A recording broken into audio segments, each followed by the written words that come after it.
एक शख्स मुरीद होता है और मुरीद होने के बाद जाके क़यामगाह में लेट जाते हैं। अजान होती है, लेटे में खादिम ने जाके कहा कि आपने सुना नहीं अजान हो रही है, नमाज को चलिए। तो कहा कि भाई नमाज तो मैं नहीं पढ़ूंगा, मैं तो ये सुना है कि जो मुरीद हो जाता है उस पर नमाज माफ हो जाती है। अजीब मामला, बात सरकार तक पहुंची। सरकार ने बुलाया, सरकार ने कहा कि क्या बात है? कहा हुजूर मैंने ऐसे ऐसे सुना था कि जो आपसे मुरीद होता है उस पर नमाज माफ हो जाती है। सरकार मुस्कुराए और फरमाया नमाज निज़ाम आलम है, अगर ये नहीं पढ़ी जाए तो निज़ाम में खलल पड़ जाता है। और फिर फरमाया कि सुना सुना जो नमाज नहीं पढ़ता वो हमारे हल्क़े बैत से खारिज है, लेकिन तुम इतने वक्त तक पढ़ लो, बस एक टाइम ड्यूरेशन था, उसके बाद नमाज माफ हो जाएगी।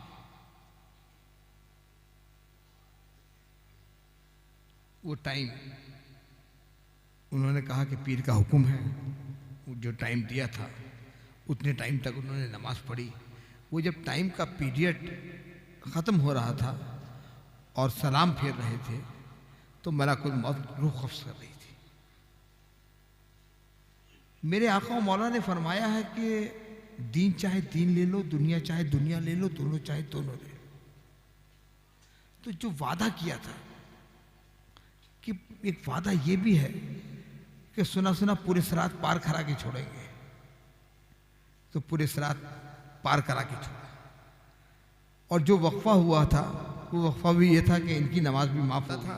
मतलब जो जो एक्शंस मूसा अलैहिस्सलाम के होते थे वो वही एक्शन सब करता था और उनकी नकलें उतारता था। कैसे? अब कभी कभी मूसा अलैहिस्सलाम को ये बात अच्छी भी नहीं लगती थी कि यार ये मेरी नखरे उतारता है।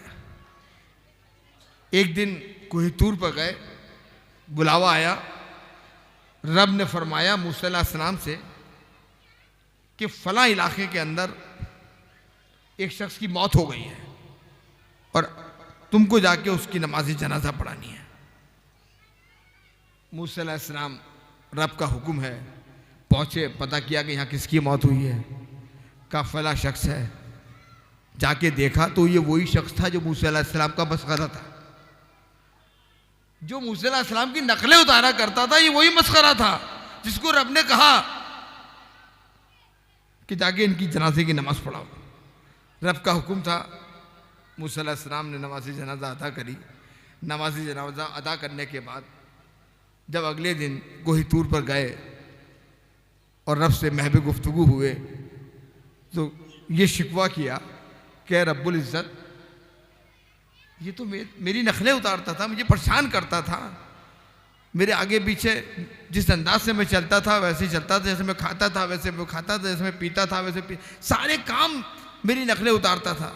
तो रब ने फरमाया क्या मूसा ये मस्खरा किसका था? ये मस्खरा किसका था? और तुम्हारा मस्खरा कोई गलत काम नहीं कर सकता। तो मैंने ये बात यूं कही कि यहां एहराम पोश बैठे हैं और ये सब वही काम कर रहे हैं, उसी अंदाज में चलने की कोशिश कर रहे हैं, उसी किरदार को पेश करने की कोशिश कर रहे हैं जो सरकार वारिस पाक ने पेश किया। ये सब और सरकार ने बड़ी जिम्मेदारी के साथ ये फरमाया है, सरकार की मौजूदगी में, सरकार की हयात मुबारका में हरदोई के एक शाह साहब ने एक शख्स को मुरीद कर लिया। और जब मुरीद कर लिया तो बात फैल गई, सरकार मौजूद है, उनकी मौजूदगी में किसी शख्स ने मुरीद कर लिया, और वो भी सिलसिला वारसिया के अंदर। बात सरकार तक पहुंची, सरकार ने सुनी और खामोश हो गए। कुछ अरसे के बाद जिन शाह साहब ने मुरीद किया था वो सरकार की बारगाह में आए। वो शख्स भी बैठे थे, वो लोग भी बैठे थे जिन्होंने उन शाह साहब की शिकायत की। वो सरकार में हाजिर हुए, शाह साहब कदम बोस हुए, कदम बोस होके खड़े हुए तो सरकार ने उनका हाथ पकड़ा और हाथ पकड़ के उन लोगों से फरमाया कि ये हाथ और ये हाथ एक है, ये हाथ और ये हाथ एक है।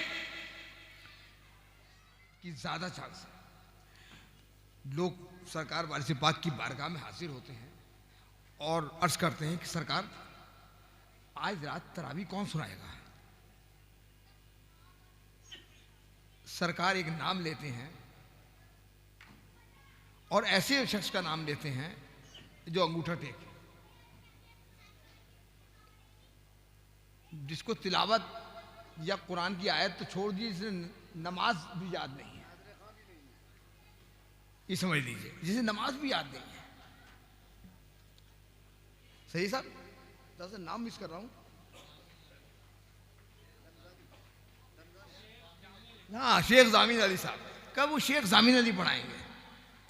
तो लोगों ने सुना और चले गए कि हो सकता है कोई शेख जामिन अली बाहर से आ रहे हो। मगरिब का वक्त हुआ, जब देखा कि कोई शेख जामिन नहीं आया, असर के बाद फिर लोग आए कि हुजूर वो कह तो दिया शेख जामिन अली पढ़ाएंगे। अब लोगों को ये लगा कोई बाहर से आ रहा है, कोई बाहर से आ रहा है। नसीब से 29 का चांद हो गया। चांद की खबर लेके लोग पहुंचे, कहा चांद मुबारक हो, चांद हो गया है। वो तरावी तो कहा जाओ शेख जामिन अली को बुला के लाओ। अब लोगों को लगा कि यार ये तो शेख जामिन अली अपने वाले हैं जो अली बेटे भी नहीं जानते। उन्हें लोग लेके आए, वहां कांपते हुए सरकार की बारगाह में आए। तो हुजूर कहा जाओ तरावी पढ़ाओ, और ये फरमाया कि पहले पारे से 29 तक पढ़ना। वो पैर पकड़ के बैठ गए कि हुजूर कहा जाओ शुरू करो।